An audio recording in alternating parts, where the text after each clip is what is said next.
제가 인터뷰할 때도 이런 얘기를 했었는데, 불교에서는 우리 각자에게 일어나는 그런 고통, 괴로움을 해결하는 방법을 어떤 신이라고 하는 초월적인 존재에 대한 신심으로서 그것을 극복하는 것이 아니라 각자 수행자 자신이 자기 자신을 대상으로 지켜봄으로 해서 일어나는 지혜의 힘으로써 그걸 해결한다고 했습니다. 그리고 불교에서 우리에게 일어나는 이 세상을 어떻게 바라보는가라고 했을 때 일어나는 것들을 내가 힘들고 고통스럽다고 해서 비관적으로 바라보는 것이 아니라 그런 것이 결과적으로는 다 좋겠지, 결국에는 좋아질 것이다 라고 하는 무조건 낙관적인 그런 시각이 아니라 있는 그대로 보라고 합니다. 있는 그대로 보는 것, 이것이 자기 자신의 존재를 어떻게 바라봐야 하는가, 존재를 바라보는 바른 시각이 되는 것입니다. 그렇게 할 수 있기 위해서 필요한 보다 실천적인 방안, 그것을 우리가 중도적인 삶이라고 얘기하는데, 그것은 딴 게 아니라 삶 속에서 8정도를 실천하는 것입니다. 8정도라고 하는 것은 정견, 정사유, 정어, 정업, 바른 생계수단, 그 다음에 정정진, 그 다음에 정념, 정정. 바른 견해, 바른 사유, 바른 말, 바른 행위, 바른 생계수단, 바른 노력, 바른 정진, 바른 사띠, 바른 사마디. 이 8가지를 실천하는 것입니다. 첫 번째, 이 바른 견해에 대해서 잠깐 이렇게 설명을 하면, 우리가 지난 일주일간 수행에 대한 법문을 들었고 인터뷰를 하면서 제일 많이 듣는 단어가 이거죠. 바른 견해로 수행하십시오. 사띠라는 말과 함께 가장 많이 듣는 말이 바른 견해입니다. 수행에서 바른 견해란 건 뭐냐고 하면, 마음이 이제 알죠. 대상은 단지 대상일 뿐이고 일어나고 사라지는 건 자연적 이치다. 근데 또 우리가 한 가지 알아야 할 것은, 이렇게 마음이 생각을 하는 것하고 생각할 수 있는 것하고 그것에 대해서 이해하는 것은 전혀 다른 차원이라는 겁니다. 수행을 하는 마음에 이런 바른 견해가 자연스럽게 적용이 되는 것은 단순히 생각의 수준이 아니라 마음이 여기에 대해서 이해를 할 때 가능한 겁니다. 근데 아직 이해하지 못할 때는 마음이 일어나고 사라지는 모든 것들, 자기 자신에게서 일어나는 것들을 다 나라는 관점에서, 나라는 믿음에서 보게 되고, 그렇게 볼 때는 결국 일어나는 것이 지혜가 아니라 번뇌의 마음입니다. 그러니까 그럴 때 우리가 아직 이해는 못했지만 자꾸 일깨워주고 거기에 대해서 생각을 해줌으로 해서 수행하는 마음의 방향이 조금씩 달라질 수 있도록 하라고 하는 거죠. 일단 그렇게 바른 견해를 일깨워줬을 때 수행자 스스로가 느끼는 것은 마음이 대상으로부터 조금 분리된다, 좀 떨어진다라는 느낌을 가질 수가 있습니다. 예전에 그냥 지켜보는 것만 생각하고 수행이라는 건 지켜보는 거, 알아차림 이렇게 생각했을 때 번뇌를 봤다면은 그때는 이런 의문이 들었을 거예요. 보기는 보는데 왜 번뇌가 계속 커지지? 왜 번뇌가 전혀 약해지지 않지? 그거는 일어나는 번뇌를 자기 자신하고 계속 동일시하면서 봤기 때문이죠. 그래서 마음이 완전한 이해가 아직 없더라도 이건 그냥 대상이다, 자연적 이치라는 것을 일깨워줄 때, 그때 그렇게 바른 생각의 힘이 있기 때문에 조금씩 대상으로부터 떨어지고 관찰할 수 바르게 관찰하는 힘이 생기는 것입니다. 이 바른 견해는 수행에 대한 전체적인 방향을 제시를 하는 겁니다. 삶에서도 마찬가지예요. 우리가 일상적인 삶에서도 견해라고 하는, 각각 한 사람의 견해는 그 개인의 삶의 태도, 어떤 일을 결정하고 판단하는 데 있어서 많은 영향을 미치고, 그래서 큰 데서부터 작은 사소한 모든 일상적인 행위에 다 영향을 미치는, 그 모든 것에 그 밑바닥에 그 기저에 깔려있는 마음이 견해입니다. 견해가 바르지 않은 채 수행을 한다라고 하는 것은, 거기에 대해서 우리가 이런 비유를 많이 듭니다.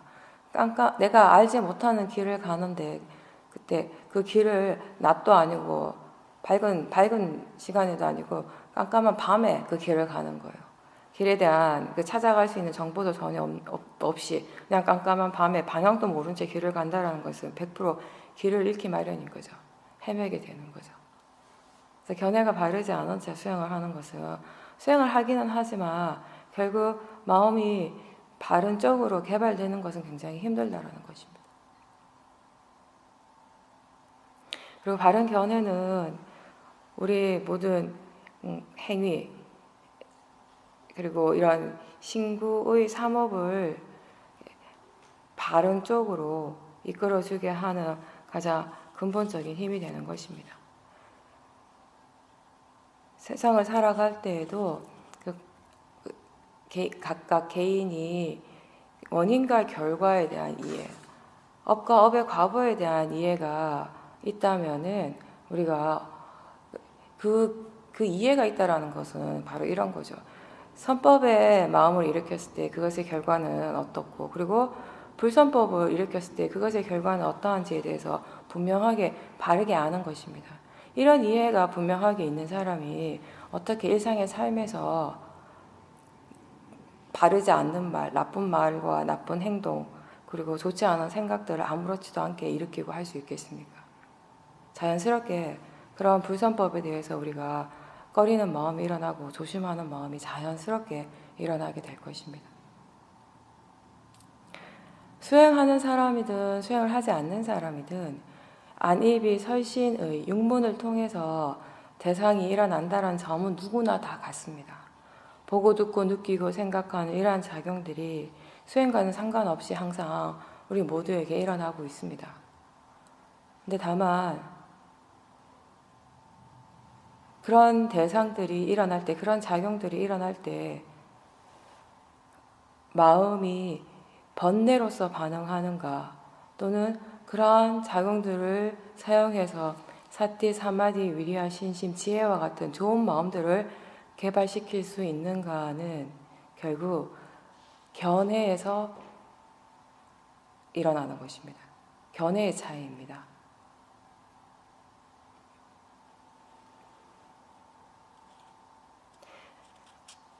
수행에서의 바른 견해는 무엇이 일어나고 사라지는지 간에 그것이 결국 그 각각의 법의 이치, 자연적 이치대로 일어나고 사라지는 것, 나하고 상관없이 원인과 결과로서 일어나고 사라지는 것이다 라고 이해하는 것이고, 지금 이 순간 알아지는 것은 다 대상이라는 것입니다. 대상은 좋은 것도 아니고 나쁜 것도 아니고 지금 이 순간 알아지는 것이다 라고 그렇게 이해하는 것입니다. 알아차림을 할 때 항상 알아차리는 마음에 대해서 점검을 하는 것을 놓지 않도록 하십시오. 알아차림이 이어지고 싶다면 반드시 필요한 것이 바른 견해입니다. 견해가 바르지 않을 때는 우리가 일어나는 대상들, 그런 관념적 의미에 대해서 자꾸 생각을 하게 되고 그 대상의 그런 관념적 의미에 따라서 좋아하고 싫어하고 좋은 대상, 나쁜 대상으로 판단하기 마련이고, 그런 탐심이나 진심이 일어나면서 사티가 자연스럽게 약해지거나 없게 되는 것입니다.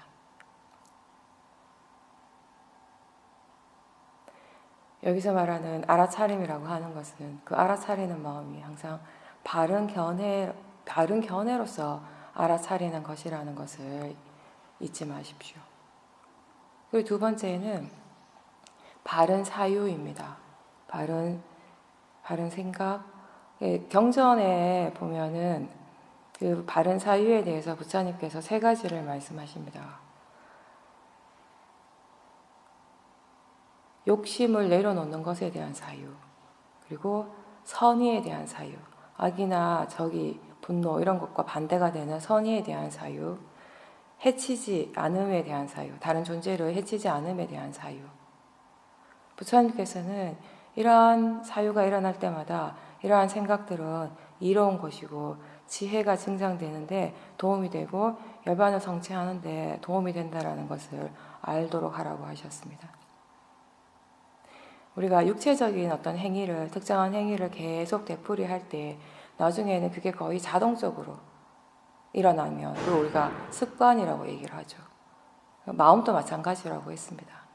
또 생각이라고 하는 것도 어떤 특정한 방향의 어떤 종류의 생각을 계속 일으키고 그렇게 생각하는 것을 내버려두며 그렇게 생각하는 것이 습관이 되고 나중에 그 사람의 성향이 되는 것입니다. 수행에서 봤을 때 바른 생각, 바른 사유라는 것은 어떤 것인가?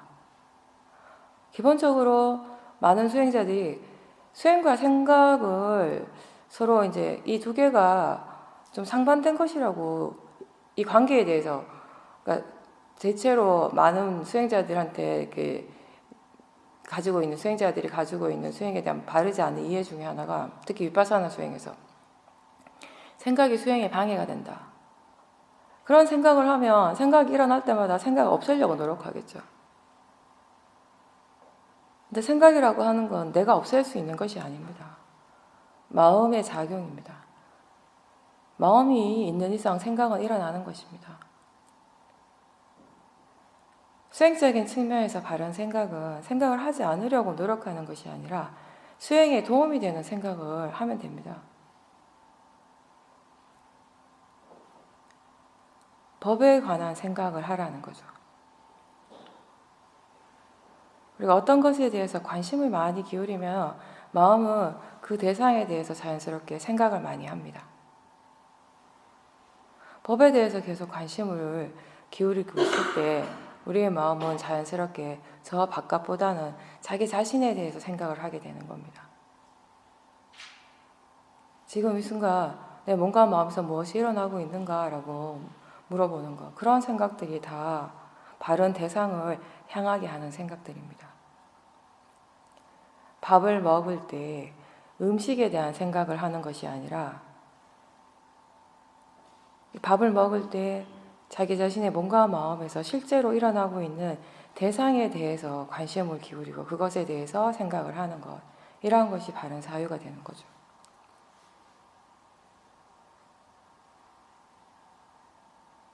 그리고 바른 견해에 대한 생각을 자주자주 일깨워주는 것, 이러한 것들이 역시 수행에 도움이 되는 생각입니다.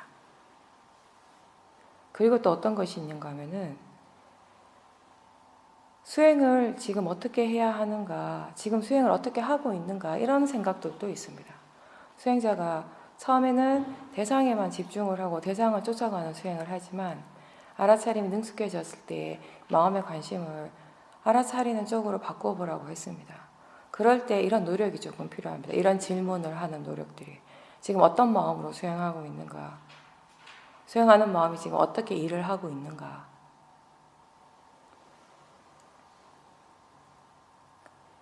그리고 지금 본인의 주위 상황들이, 주위 그런 여건, 조건이 본인이 생각하기에 수행하기 힘든 상황이라고 그렇게 여겨질 때 마음이 수행을 할 수 없다라고 생각하는 것이 아니라 이런 상황에서, 이런 조건에서는 수행을 어떻게 해야 하는가, 이런 생각들이 단순히 그냥 생각을 한번 하는 것이지만 그 생각 자체가 마음이 수행을 할 수 있는 쪽으로 방향을 기울어지게 한다라는 것입니다.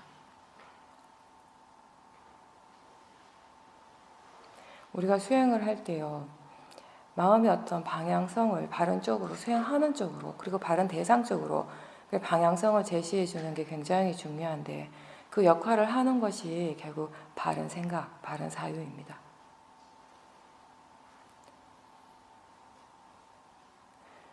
어떠한 생각이든지 수행이 좋은 생각,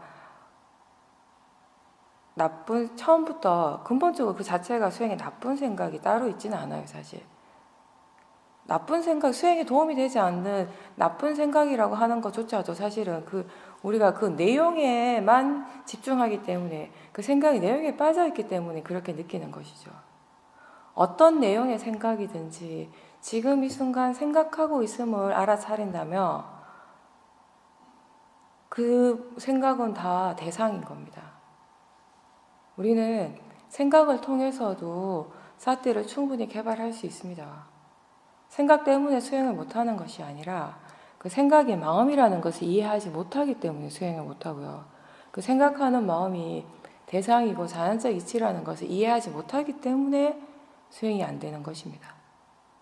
그래서 우리한테 필요한 것은 그 일어나는 생각을, 수행할 때 일어나는 생각을 거부하고 부정할 것이 아니라, 없애려고 애를 쓸 것이 아니라, 그것이 그냥 마음이고 대상이라는 것, 자연적 이치라는 것을 이해하려고 하는 노력이 필요하죠.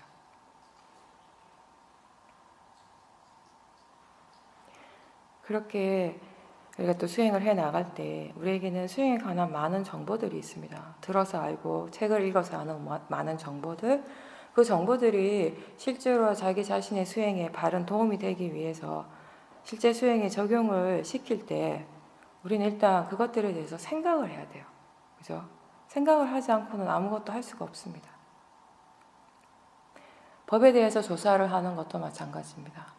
조사는 지혜가 일어나기 위해서 반드시 필요한 과정인데, 무언가를 우리가 단순히 알아차리는 것에서 멈추지 않고 지금 일어나는 것에 대해서 이해하기 위해서 필요한 것이 첫 번째 단계가 뭐냐면은 사티가 이어짐에서 오는 많은 정보들, 사티가 계속 이어진다라고 하는 것은 결국 수행자가 자기 자신에 대해서 많은 정보를 가지는 겁니다. 그죠? 계속 알아차려지는 것이 있기 때문에 그런 정보와 들어서 아는 정보들, 이걸 바탕으로 지금 자기 자신에게서 일어나는 실제하는 법, 현상들에 대해서 궁금해하는 것, 이건 왜 이렇게 일어나는가? 이 마음은 몸과 느낌에 또는 생각하는 마음에 어떤 영향을 주는가? 이런 궁금함을 일으키고 그런 것들에 대해서 한두 번 정도 생각을 해줄 수 있는 것, 그런 것이 이제 법에 대해서 조사하는 것의 시작입니다. 근데 다만 이 부분에 대해서 조심해야 될 거는 그렇게 계속 생각만 계속 하는 것이 아니라 궁금해하고 알고 싶어 하는 거, 호기심, 그런 마음들이 질문을 하게 되는데 질문을 한두 번 던지고 그 다음부터는 계속 거기에 대해서 생각을 하는 것이 아니라 왜 그렇지 하는 것이 아니라 그냥 지켜보는 것입니다. 그렇게 지켜봄으로 해서 왜 그런가에 대한 답을 얻는 것이죠. 그 답은 언제 일어나는가 하면 내가 얻고 싶어 할 때 얻어지는 것이 아니라 그 답이 드러날 수 있는 충분한 조건이 갖춰지는 순간 그냥 우리에게 알아지는 것입니다. 그리고 세 번째는 바른 말. 바른 말은 어제 제가 다 설명을 했습니다. 그렇죠? 기본적으로 이 개에서 얘기하는 바른 말은 거짓말하지 않고 이간질시키지 않고 아첨하지 않고 나쁜 말, 거칠고 나쁜 말 하지 않고 쓸데없는 잡담하지 않는 것. 좀 더 근본적인 것은 뭐냐면은 법에 관한, 이게 바른 말이라고 하는 것은 법에 관한 이야기를 하고 또 법에 관한 이야기라고 하는 것은 어떤 이야기를 하든지 우리가 항상 바른 견해와 알아차리면서 말을 하는 것, 이런 것이 이제 바른 말에 다 들어가는 것입니다. 그래서 우리는 여기에서는 무조건 말을 하면 안 된다, 수행할 때는 무조건 침묵을 지켜라, 이렇게 얘기는 하지는 않아요. 다만 말을 하면서 수행할 수 있는 법을 익히라고 합니다. 배우라고 합니다. 그래서 일상에서 말을 할 때에도 수행을 할 수 있도록 그렇게 되어져야 된다는 거죠. 말을 할 때도 알아차림하고 말을 하지 않을 때도 알아차림하십시오. 부처님의 가르침의 기본은 말을 해라 하지 말아라, 행동을 해라 하지 말아라, 이거 자체보다는 말을 할 때에도 어떤 행위를 할 때에도 그 말과 그 행위를 하는 마음이 어떤가, 그거를 알라라는 거죠. 그래서 최대한 번뇌 없이 할 수 있도록 하는 거. 어떤 행위를 하든지 그것을 번뇌 없이 할 때 바른 행위가 되는 겁니다. 그래서 팔정도의 네 번째가 바른 행위죠. 바른 행위, 구체적으로는 이제 세 가지가 있는데, 이 개에 보면은 이 개와 연결시켜가지고 우리가 세 가지를 이야기를 하는데, 불살생, 살아있는 생명을 죽이지 않는 것, 그 다음에 불투도, 주지 않는 물건을 갖지 않는 것, 그 다음에 불사음, 이 세 가지가 가장 구체적으로 이제 나타나는 바른 행위에 들어가는데, 근본적으로는 제가 좀 전에 얘기한 것처럼 어떤 행위를 하더라도 바른 마음으로 한다라는 것입니다. 번뇌 없이 바른 견해로서. 먹는 행위 하나만 봐도요. 내가 여기 와서 수행하기 전까지는 먹는다라고 하는 행위가 밥을 먹을 때든 뭐 음료수를 마실 때든 간식을 먹을 때든 그 먹는다라는 행위 자체가 결과적으로는 탐심으로서 하는 행위였습니다. 탐심을 충족시켜주는 행위였습니다. 그건 바르지 않은 행위죠. 근데 똑같이 밥을 먹지만 매 순간순간 육문에서 일어나는 실제 하는 작용들을 지켜보고 특히 그 먹고 싶어하는 강한 탐심을 충분히 지켜보고 그런 탐심이 없을 때 그런 탐심의 힘이 충분히 약한 상태에서 우리가 먹는다라는 건 그럼 그 행위 자체는 이미 바른 행위가 되는 것입니다. 우리는 일상에서 생활할 때 자꾸 조급함이 많이 일어나잖아요. 급하게 막 서두를 때가 많죠. 급하게 할 일이 아닌데 누가 쫓아오는 것도 아닌데 자꾸 급한 마음으로 조급한 마음으로 허둥지둥 일을 할 때가 많은데 그렇게 조급해하고 급한 그런 마음들 또한 번뇌입니다. 그런 마음들을 충분히 지켜볼 수 있도록 노력하십시오. 사실 그런 마음 없이도 우리는 할 수 있거든요. 어쩌면 뭔가 일을 할 때 조급하고 급한 마음으로 하는 것하고 그런 마음 없이 좀 더 고요하고 편안한 마음으로 할 때 어떤 것이 그 일을 하는데 더 낫겠습니까? 더 유익합니까? 답은 분명하죠.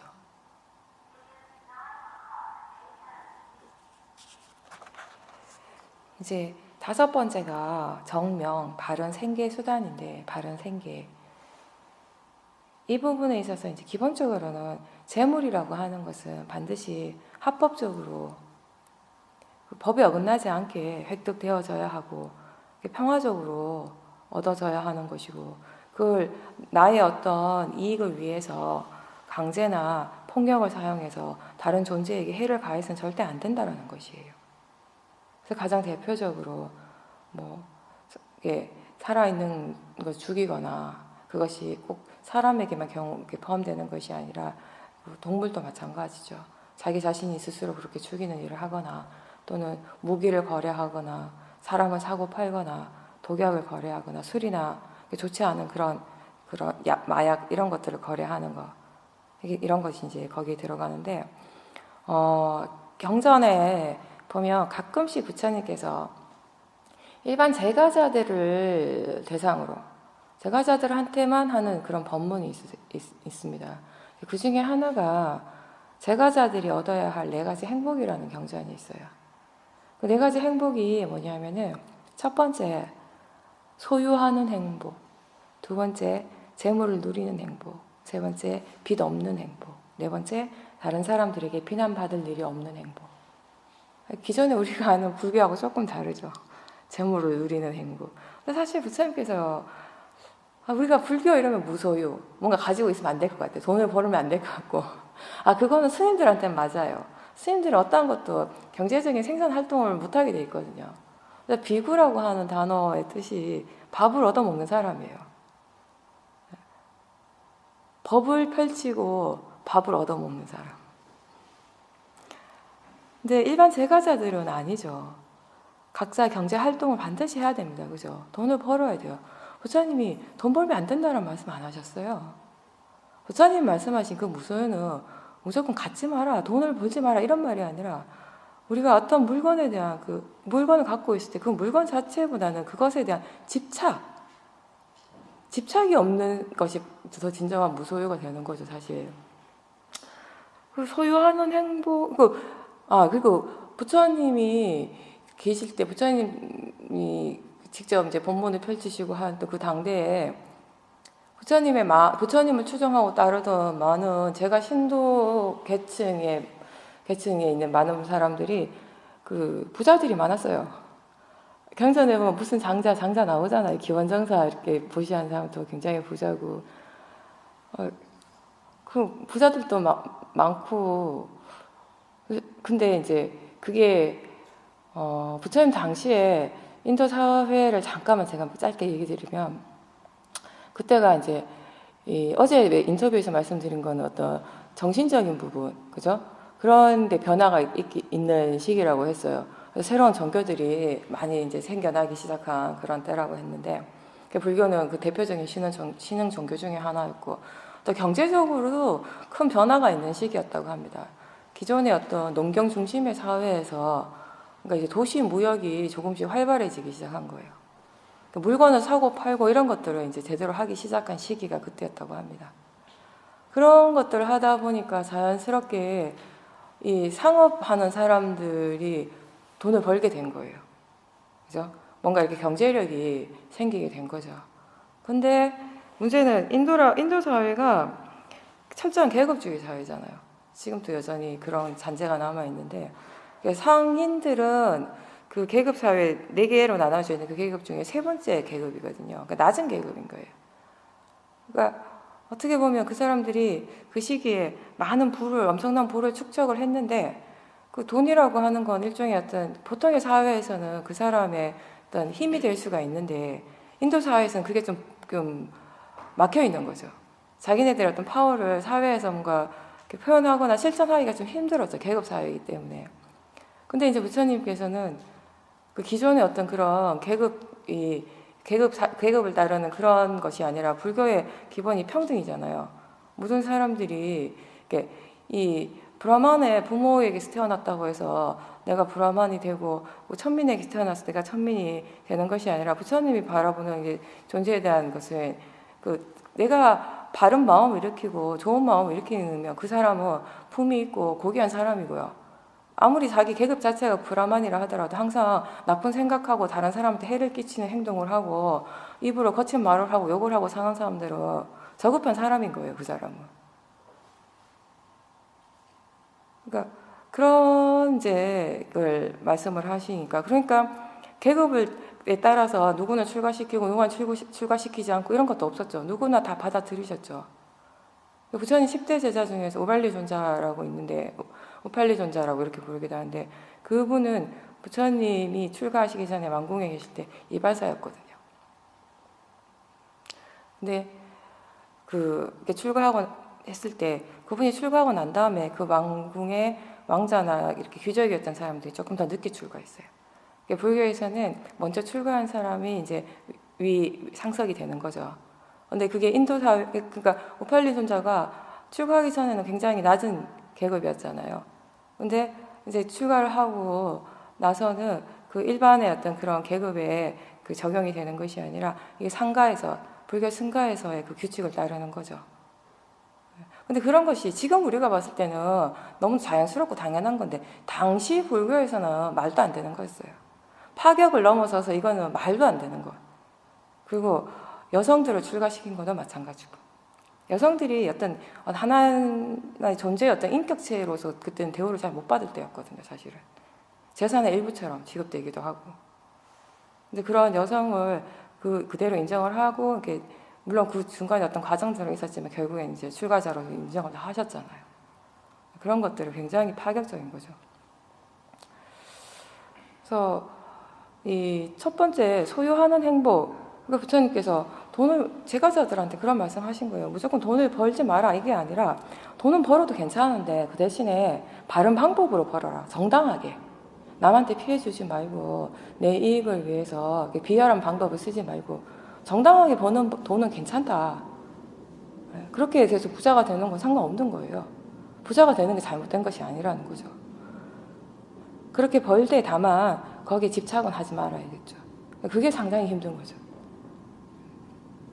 우리가 뭐 무소유를 얘기를 할 때 하나를 가지고 있는 게 2개나 3개를 가지고 있는 것보다 무소유 그 입장에서 보면 더 뭔가 가치 있는 것처럼 그렇게 생각을 할 수는 있는데, 물론 그럴 수도 있지만 사실 그 부분을 생각해야 되는 거예요.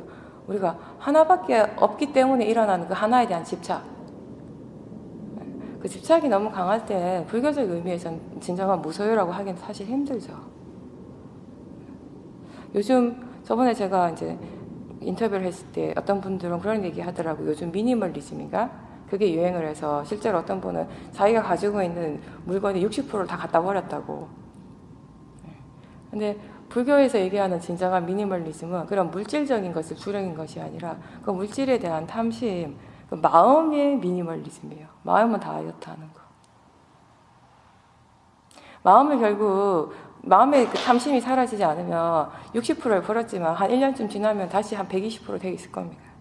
물건들이. 그런 것이 이제 진정한 방법으로, 정당한 방법으로 바르게 이렇게 돈을 벌었을 때 일어나는, 그 뭔가를 소유했을 때 일어나는 행복감. 그게 첫 번째 이제 소유하는 행복입니다. 그리고 두 번째가 재물을 누리는 행복이에요. 이렇게 재물을 가졌을 때 그 재물을 누린다고 하는 것이 여기서 말씀하신 거는 그거를 바르게 쓰라는 의미입니다.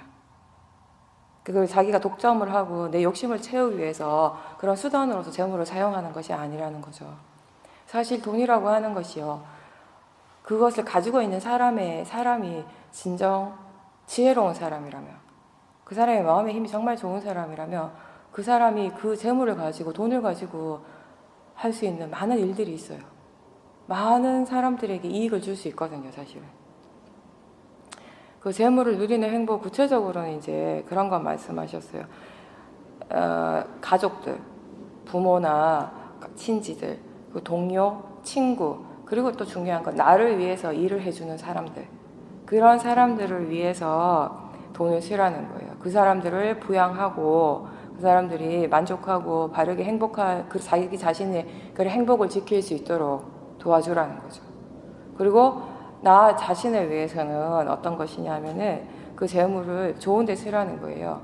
보시를 하고 공덕을 쌓는데 그런 것들로 해서 내가 더 나은 존재로 발전하는 데 도움이 될 수 있도록. 여기서 말하는 보시라고 하는 것이 꼭 무조건 뭐 종교를 가지고 종교에 대한 보시를 얘기를 하는 것이 아니라 나보다 어려운 상황에 있는 사람들, 힘든 상황에 있는 사람들을 도와주는 거, 이런 것들을 다 얘기하는 겁니다. 그리고 부처님께서는 재물을 사용하는 데 있어서 그 본인이 모은 재산을 어느 일정 부분은 항상 본인이 하고 있는 일에 재투자하라는 얘기도 하셨어요.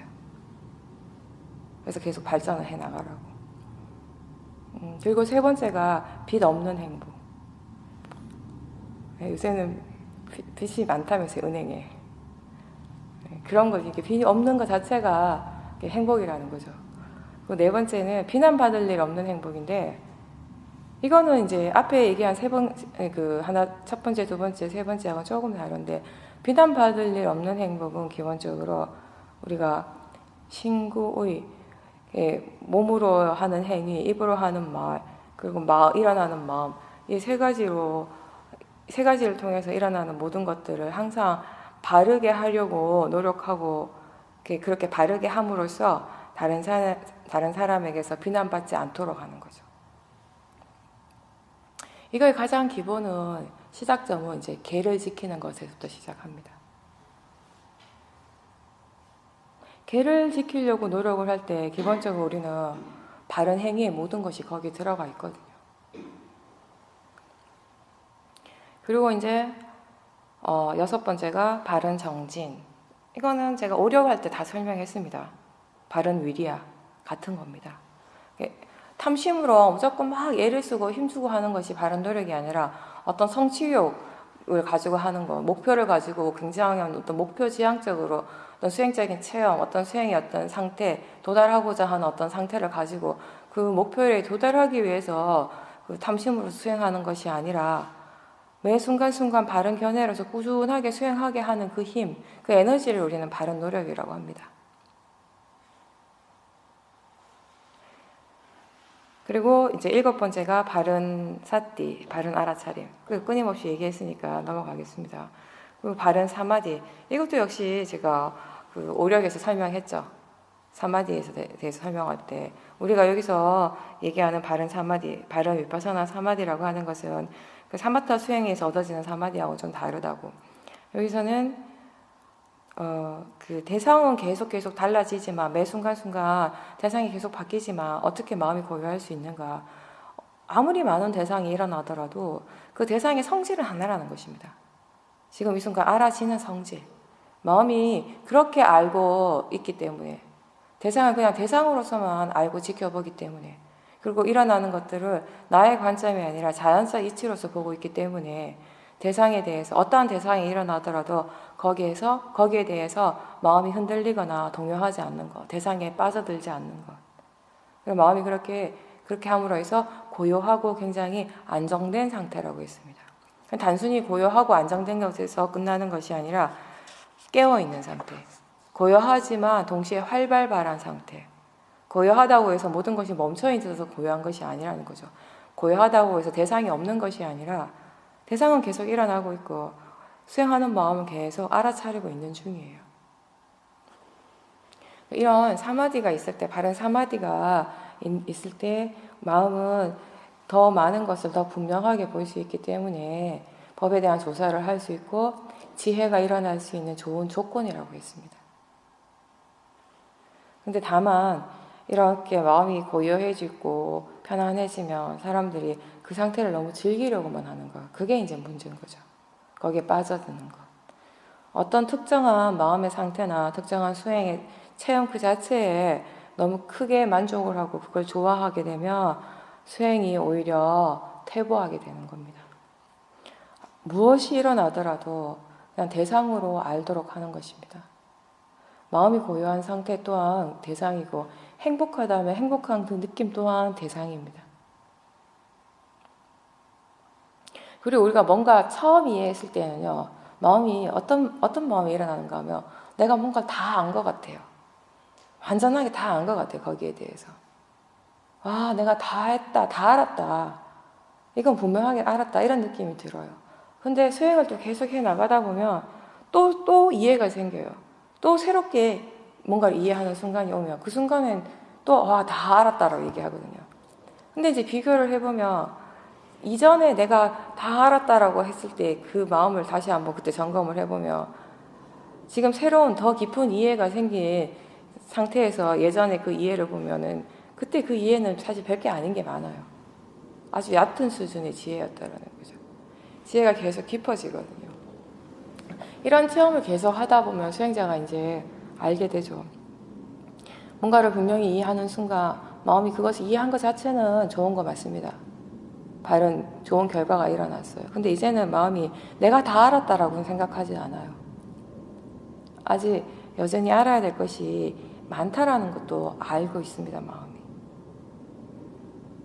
내가 지금 이 부분에 대해서 이만큼 알았지만 이게 전부는 아니라는 것도 알고 있는 거죠. 그게 내가 아직 부족하다, 나의 알미, 나의 이해가 부족하다고 아는 것이요. 뭔가 실망감이나 그런 뭔가 부족한 그런 느낌이 아니라 오히려 그렇기 때문에 계속 수행을 할 수밖에 없다라는 걸 마음이 다시 인지를 하는 겁니다. 모르는 것을 알기 위해서 우리가 수행을 하고 또 지금 이미 이해한 것도 더 깊이 있게 이해하기 위해서 우리는 수행을 계속 한다고 했습니다. 그래서 사마디가 갖춰진 상태에서도 우리는 계속 수행을 해 나가는 것입니다. 그렇게 함으로 해서 지혜가 개발이 되는 거죠. 사마디가 일어난 다음에 계속 꾸준하게 마음이 거기에 동요하지 않고 꾸준하게 계속 수행하는 것, 그게 바로 정진의 힘입니다. 그렇게 해 나갈 때 우리는 바른 견해에 대한 이해가 더 깊어지는 거예요. 이렇게 견해가 지금보다 더 바르게 되면, 더 발라지면 자연히 사유라든지 행위 이런 것들이 더 발라지게 되는 것입니다. 이런 식으로 계속 이렇게 돌고 도는 것입니다. 이런 각각의 이런 팔정도가 우리의 수행에서 계속 개발되는 것은 물론이거니와 일상의 삶 속에서도 이것이 실천될 수 있도록 계속 노력하는 삶이 수행자의 삶입니다. 바르게 산다라고 하는 것은 바로 이렇게 팔정도를 실천하는 삶이다라고 그렇게 이해하시면 되겠습니다. 근데 이제 이 부처님의 가르침을 우리가 개정의 3학의 체계로서 설명을 하거든요. 그랬을 때 이 개정의 3학을 기준으로 팔정도를 다시 한번 나눠보면은 처음에 두 개의 바른 사유와 바른 견해와 바른 사유는 지혜의 영역이 들어가는 것이고요. 그리고 바른 말, 바른 행위, 바른 생계는 그 계를 지키는 계의 영역이 들어가는 것이고, 나머지 세 개는 바른 정진, 그리고 바른 사띠, 바른 사마디는 정의 영역에 들어가는 것이에요. 근데 왜 하나가 아니고 이렇게 세 개인가 라고 한다면 여러 가지가 있겠지만, 기본적으로는 이거는 우리 마음에서 일어나는 번뇌와 관련되는 것입니다. 번뇌가 무수히 그 종류가 많죠. 대표적으로 우리가 담진치라고 이렇게 설명을 합니다. 그죠? 근데 이 각각에 일어나는 이 번뇌들이 또 그 수준이 다 달라요. 여러분들이 마음이란 것이 그렇거든요. 똑같이 사띠하는 마음, 똑같이 지혜의 마음, 뭐 정진 또는 그 번뇌의 마음이라 할지라도 그 이름은 하나의 이름이라 하더라도 그것이 일어날 때마다 그게 수준이 다르거든요. 마음의 질이 다릅니다. 어떨 때는 사띠의 질이 좋을 때도 있고 어떨 때는 사띠의 질이 나쁠 때도 있어요. 사띠가 아닌 건 아니에요. 알아차리고는 있습니다. 근데 알아차리는 마음의 상태가 좋을 때도 있고 안 좋을 때도 있는 거죠. 알아차리는 마음의 질이 좋다라고 하는 건 가장 기본적으로 오력의 힘이 좋은 상태입니다. 오력의 균형이 맞는 상태예요. 그런 것처럼 번뇌도 마찬가지예요. 번뇌도 여러 가지 수준이 있습니다. 여러 가지 단계가 있는 거죠. 가장 거친 수준의 번뇌는 어떤 거냐면 말이나 행동으로 바로 드러나는 번뇌예요. 너무 마음이 이제 이런 번뇌가 격렬하고 너무 거칠게 일어나기 때문에 이게 통제 불가능한 상태죠. 말과 행동으로 드러나는 거. 그 다음에 두 번째는 이게 좀 미세한 단계예요. 번뇌가 없지는 않는데 좀 미세한 거죠. 그래서 이렇게 거칠게 말과 행동으로는 드러나지는 않습니다. 그렇지만 이렇게 생각의 형태로 여전히 생각이나 느낌에 여전히 번뇌가 있습니다. 거기. 생각하는 마음, 느끼는 작용 이런 그 밑에 여전히 번뇌가 작용하고 있는 중입니다. 근데 사실 이런 경우는 많은 사람들이 본인이 어떤 거친 말을 하고 어떤 특정한 어떤 행위를 했을 때 내가 화가 났구나라고 쉽게 알 수 있는데, 그런 생각이나 느낌의 형태에서 일어나고 있는 이런 번뇌는 본인이 열심히 그것을 지켜보고 있지 않는 이상은 알기 어렵죠. 그리고 세 번째 마지막이 가장 미세한 것인데, 이거는 우리가 잠재적 성향이라고 해요. 번뇌의 잠재적 성향. 평상시에는 우리는 없다라고 생각합니다.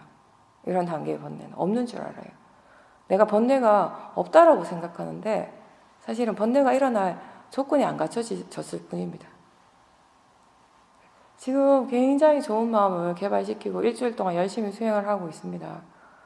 마음의 질이 굉장히 좋을 때, 지혜의 힘이 굉장히 좋을 때는 어떤 말이든 어떤 행동이든 다 수용하고 받아들일 것 같습니다. 화가 안 날 것 같아요. 그 상태에서는. 근데 저 저번에 한번 그런 얘기 한 것 같아요. 집에 돌아가시다가 길을 걷는데 난데없이 누가 나한테 막 욕하고 나를 한 대 때리면 내 마음에서 어떤 마음이 일어날까? 차를 운전하고 가는데 정말 위험하게 거의 사고 날 것처럼 갑자기 내 앞에 누가 끼어들었어요. 그런 경우 마음이 어떻게 일어날 것인가? 보면 우리가 여전히 화의 잠재적 성향이 있다라는 것이에요. 지금 그대로 드러나지는 않지만 그런 조건이 갖춰졌을 때 그것이 반드시 일어난다라고 하는 것은 그 마음에 그런 성향, 잠재적 성향이 있다라는 것이거든요. 그러면 처음에 그런 거친 번뇌, 말과 행동으로서 드러나는 그런 번뇌는 우리가 계를 지키려고 노력하는 데서 조금씩 다듬어지기 시작합니다. 처음엔 약간 좀 그렇게 해야 된다라고 생각하고 좀 억제하고 억지로 하는 부분도 있겠지만 어쨌든 조금씩 이렇게 거친 부분들이 계를 지킴으로 해서 다듬어지게 되는 거죠. 그 두 번째 단계, 생각이나 느낌의 그 마음의 밑에서 일어나고 있는 그런 번뇌들은 우리가 그 사마디가 있어야지만 알 수 있어요. 그런 번뇌가 있다라는 것을. 그런 사마디가 있는 그런 마음이 다룰 수가 있는 거죠. 그리고 마지막으로 이 잠재적 성향은 결국 이거는 지혜만이 가능하다는 것입니다. 지혜만이 그러한 것들이 있음을 알 수 있고 또 그것의 뿌리를 완전히 뽑을 수 있는 것 또한 지혜라는 것입니다. 그렇게 이제 개정의 사막의 체계를 우리가 팔정도하고도 이렇게 연결을 시키고 또 우리 마음에서 직접적으로 현실적으로 일어나고 있는 번뇌하고도 그렇게 관계를 연결해서 이렇게 이해할 수도 있습니다. 보통 이제 수행을 하다 보면 여러분들이 앞으로 계속 일상생활 속에서 계속 수행을 하도록 노력하셔야 되는데 일반적으로 이제 수행자들이 화가 나거나 아니면 내가 어떤 특정한 번뇌 때문에 괴롭거나 힘든 상황 또는 뭔가 불편한 상태 나의 어떤 주변 환경이 뭔가 나를 불편하게 할 때 이럴 때는 수행을 좀 잘 하세요. 자연스럽게 사띠가 돼요. 근데 가족들하고 함께 있을 때나 친한 친구들하고 즐거운 시간을 보낼 때나 편한 사람들과 편한 장소에 있을 때에는 수행이 잘 안 됩니다. 마음이 수행하고자 하는 노력이 별로 없어요.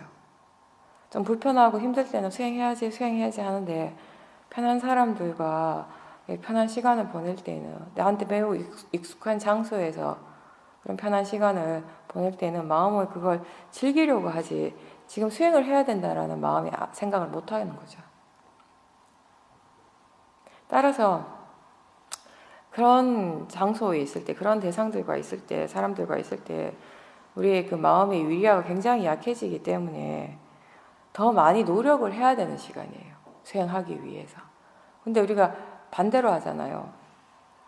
좀 불편하고 힘든 상황에서는 수행하려고 하는 노력을 굉장히 많이 하지만 편한 곳에서는 그냥 그걸 즐기려고 하지 수행하려고 하는 노력을 전혀 하지 않기 때문에 수행이 안 되는 것이에요. 또 하나는 뭐냐면은 그나마 우리가 여기 호도마을에 있을 때는 나와 관련된 것들이 좀 적어요. 내 것이라고 할 수 있는 것들이 그리 많지 않습니다. 여전히 내 것을 만들고는 있지만 마음이 그죠?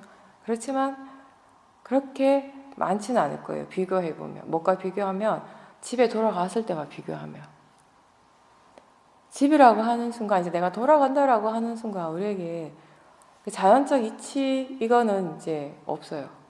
모든 것이 나와 관련된 것, 내 것이 되는 거죠. 그래서 수행하는 마음에 나라고 하는 관념이 강해지는 순간에 수행하는 것은 정말 힘들어집니다.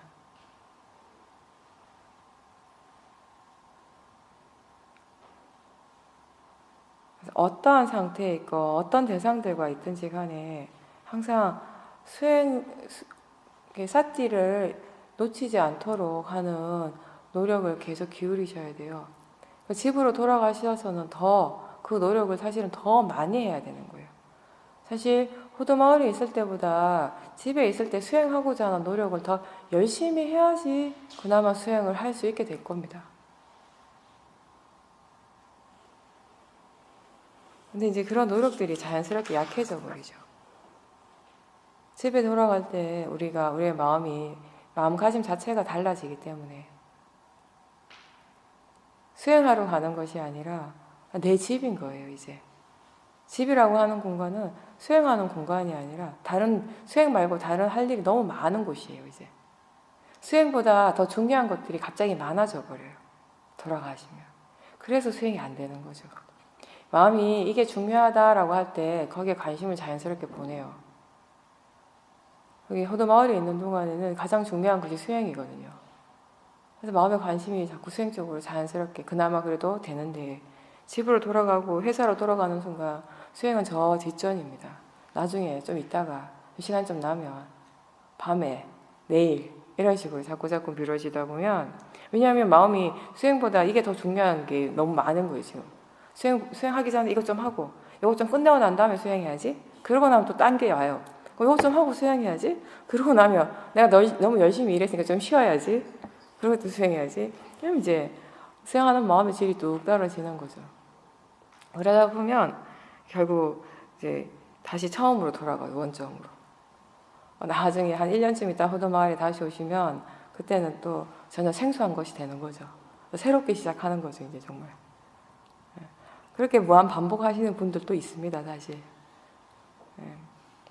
수행을 10년을 내가 10년을 했다라고 하는 것이 그렇게 중요하지 않은 이유가 몇 년을 했는가가 중요한 것이 아니라 어떻게 했는가가 중요하거든요. 수행의 어떤 질, 수행의 퀄리티가 중요하기 때문에 수행의 질이 좋기 위해서는 우리가 항상 법에 대해서 관심을 기울이고 사티가 이어져야 되는 거죠. 일상에서 우리가 일을 할 때 수행을 하려고 하면 상당히 어렵습니다. 인정합니다. 진짜 어려운 일인데 여기에서 수행하는 것처럼 우리가 100% 수행에만 마음을 기울일 수가 없게 되거든요. 그리고 100% 자기 자신에게만 집중할 수도 없어요. 내가 뭔가 관심을 기울이고 노력해야 될 일들이 거긴 또 있으니까. 근데 그렇다고 하더라도 이제부터는 그 일에만 100% 몰입은 하지 마십시오.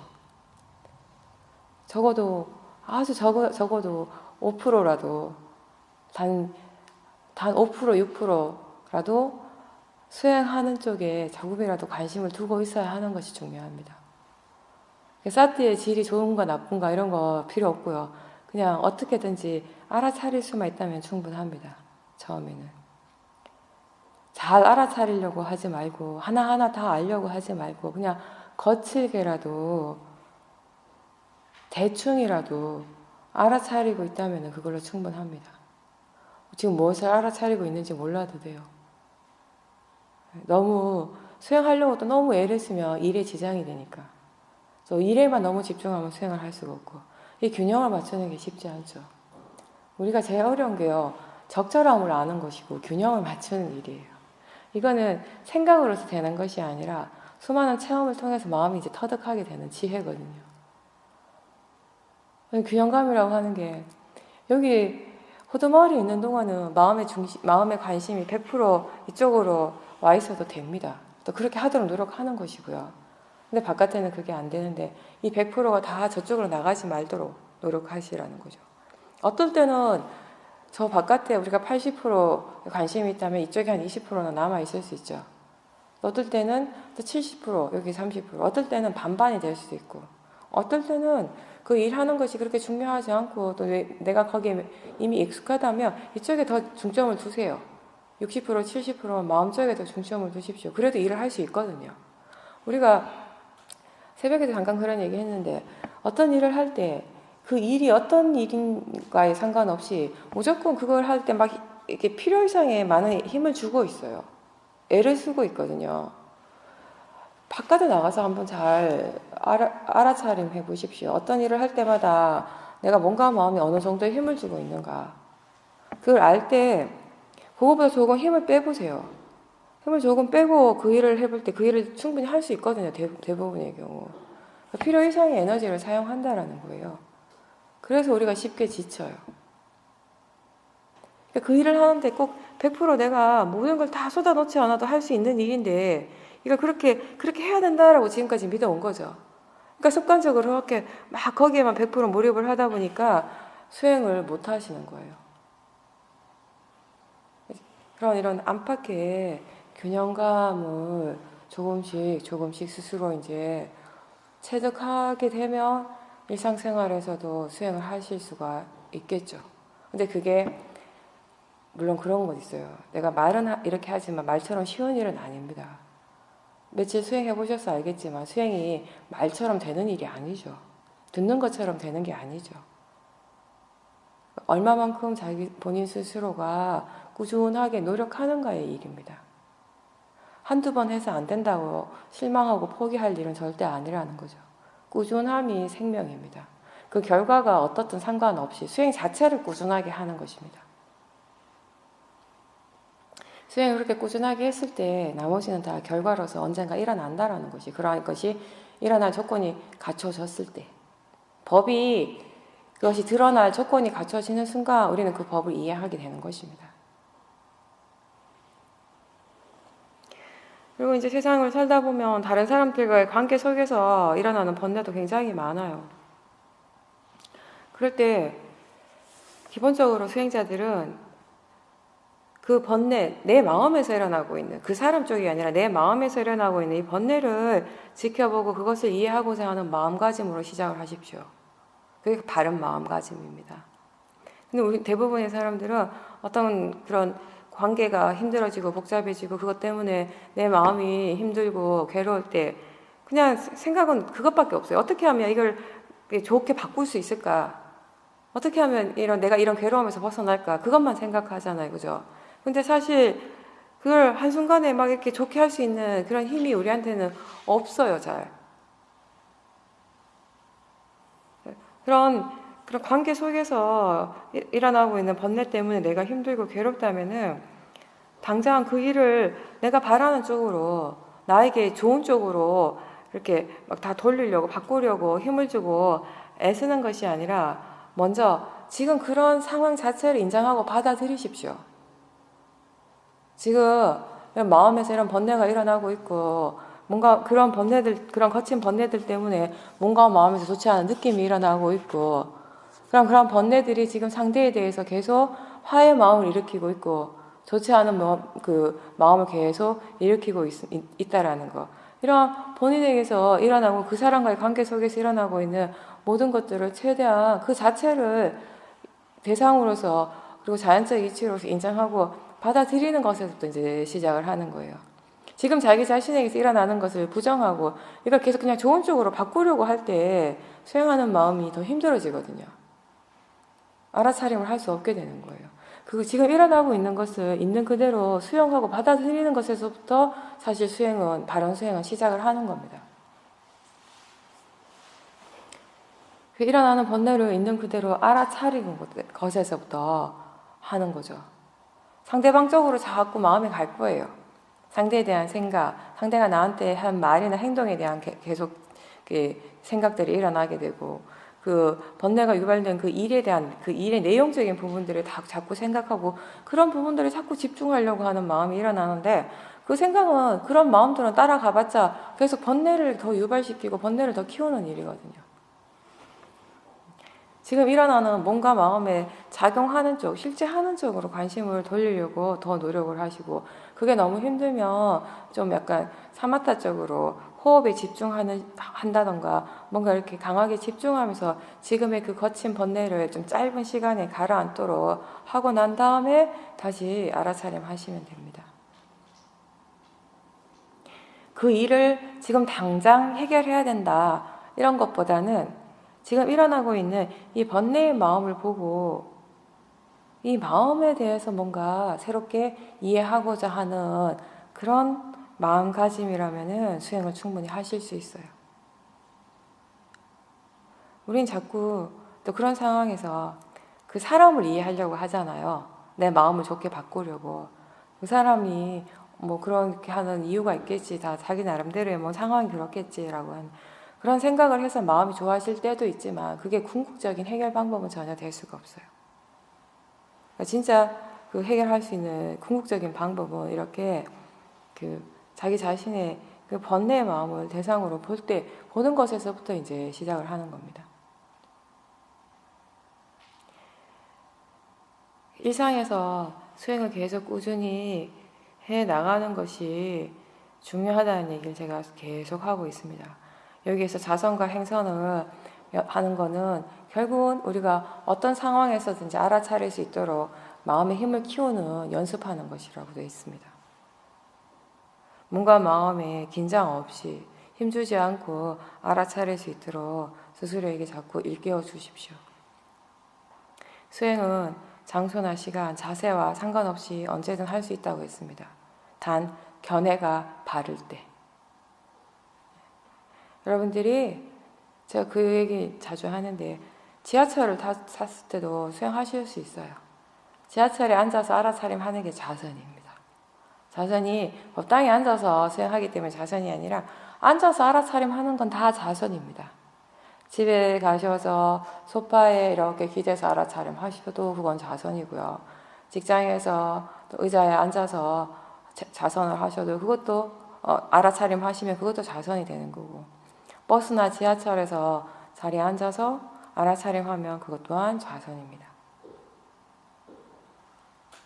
그때 이제 우리가 자꾸 보이는 대상 쪽으로 마음이 가니까 마음이 동요를 하거든요. 뭔가 어색하잖아요. 내가 모르는 사람들한테 사람들이 많이 있는 장소에 가면 뭔가 마음이 어색해하고 불편해합니다. 그게 저 바깥에 있는 대상들에게 자꾸 마음이 뺏기기 때문에 마음이 그쪽으로 나가기 때문이에요. 그러한 상황에서도 마음의 관심이, 마음의 중심이 자기 자신을 향하고 있으면 편안해집니다. 다른 사람을 쳐다보는 것이 아니라, 그리고 그 사람에 대해서 생각하는 것이 아니라, 우리 마음이라는 게 너무 재밌어가지고 생전 처음 보는 사람, 그냥 길 가다가 지나치고 버스 타고 지하철에 그냥 앞에 맞은편에 앉아 있는 사람인데 그 사람만 이렇게 보고 있고 거기에 집중하면 그 사람이 옷 입은 거에 대해서 막 마음이 막 뭐라고 얘기를 해요. 그게 막 마음에 들지 않기도 하고, 나하고 상관도 없는데, 그죠? 괜히 막 그런 마음도 일어나요. 그게 마음이거든요. 아무 상관도 없는 데다가 관심을 기울이고 그러면서 괜히 또 아주 약하긴 하지만 뭔가 좀 불편한 마음, 또 뭔가 불만족스러운 마음이 일어나고, 남이 어떻게 옷을 입든 그게 왜 내가 왜 불만족스러워야 합니까? 그죠? 그럴 때 마음의 관심을 또 핸드폰에만 두는 것이 아니라 볼 때 보는 줄 알고, 마음이 그렇게 생각할 때 생각하는 줄 알고, 몸의 느낌이 전체적으로 어떤가, 지금 편안한가 불편한가, 그런 것들을 지켜볼 때 우리가 그게 수행인 거죠.